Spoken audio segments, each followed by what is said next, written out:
It's midday, clear sky. You're out gathering food, same as every other day. Then the light starts to change. Not like a cloud passing over. Something's wrong. The air cools. The birds go quiet. The shadows on the ground turn strange. You look up, and the sun is being eaten. The sky doesn't go black like night. It goes a color you've never seen, deep twilight blue, at noon. Stars come out, and then for a few minutes the sun is just gone. A black disk, ringed with fire. You have no idea what a moon is. No idea what an orbit is. As far as you know, the sun, the thing that keeps you alive, is dying right now in front of you. What do? Total solar eclipses aren't rare in cosmic terms. Somewhere on Earth, one happens roughly every 18 months. The oldest known human record of one isn't a text. It's carved in stone, in Ireland, dated to around 3,340 BCE. Someone stood there, watched the sky go dark, and immediately carved it into rock so it wouldn't be forgotten. That tells you something. This was significant enough to record before anyone understood what it was. Before the panic even reaches people, it reaches the animals. During a 2017 eclipse, researchers tracked 17 species at a zoo, and 3 out of 4 changed behavior the moment totality hit. Chimpanzees have been recorded climbing as high as they can, staring straight up at the sky. Now imagine that with no warning, no forecast, no science. The entire world around you reacting at the exact same moment you are. Almost every culture that left a record describes the same image. Something is devouring the sun.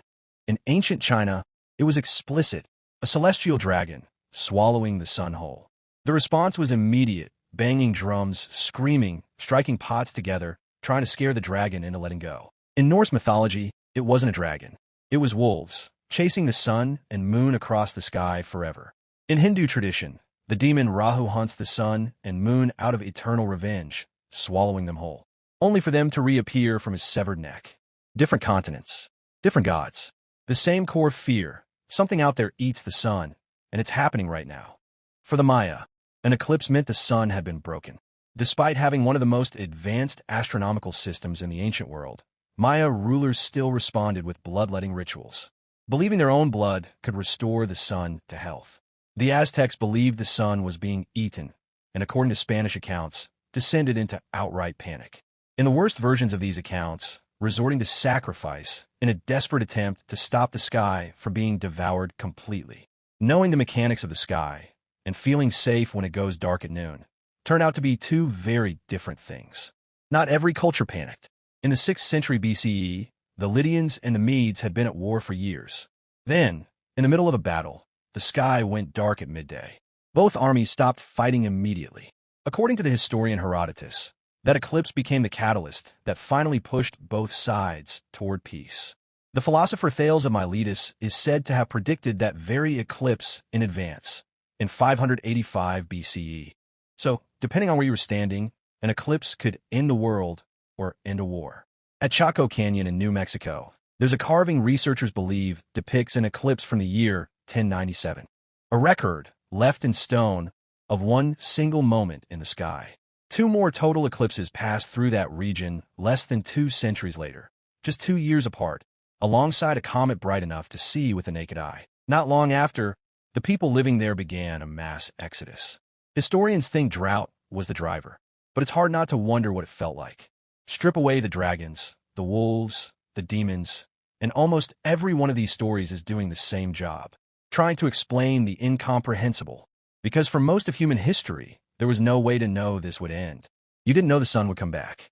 All you knew was that the sky was breaking, and everyone around you agreed something had to be done, right now. And somewhere at some point, someone looked up during an eclipse and didn't just panic. They watched. They noticed it happened again, roughly on a cycle. And they started counting. Babylonian astronomers were tracking eclipse cycles centuries before our era, well enough to notice a pattern repeating roughly every 18 years. That knowledge was usually kept tightly controlled, reserved for rulers and priests, while everyone else kept living inside the myths. So what did ancient humans do during a total solar eclipse? They screamed. They bled themselves on altars. They stopped wars in their tracks. They carved the moment into stone so it wouldn't be forgotten, and eventually, some of them started counting.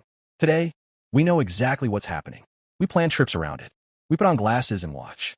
But for most of the people who ever lived, a total solar eclipse wasn't a spectacle. It was the day the sky proved it could take everything away, and then, a few minutes later, give it back.